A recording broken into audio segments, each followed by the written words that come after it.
અમદાવાદ શહેરમાં રહેતી એક યુવતીને કડીના શખ્સમાં સાથે મિત્રતા થઈ હતી અને બાદમાં તેની સાથે આ વાતો કરતી હતી અને બહાર જતી હતી અને બંને એક દિવસે બહાર ગયા હતા અને ત્યારે આરોપી તેની દારૂ ભરેલી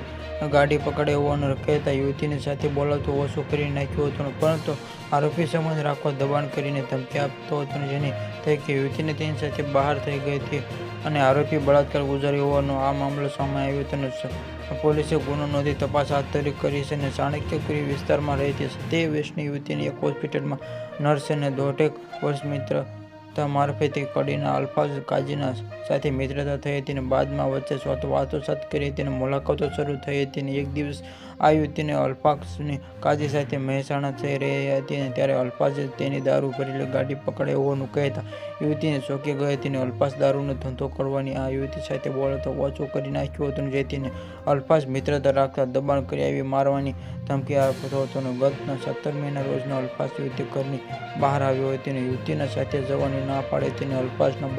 બદનામી કરશે અને ડરથી યુવતીની સાથે ગાડીમાં બેસીને નીકળતા અલ્ફાઝે કડીને ખાતે ગેસ્ટ હાઉસને તેને બળાત્કાર ગુજાર્યો અને થોડા દિવસ બાદ ફરિયાદથી અલ્ફાઝે મળવાનું કહેવાનું યુવતીને મનાઈ કરતા અલ્ફાઝે તેમના નીચે આવેલા વિડીયોનો કોલ કરીને મારી નાખવાની ધમકી આપી હતી અને ફોટો વિડીયો વાયરલ કરતી ધમકી આપવાનો આખરે કંટાળો યુવતીને મામલે પરિવારજનો પોલીસે જાણ કરતા સોલા પોલીસ મામલો ગુનો નોંધી તપાસ શરૂ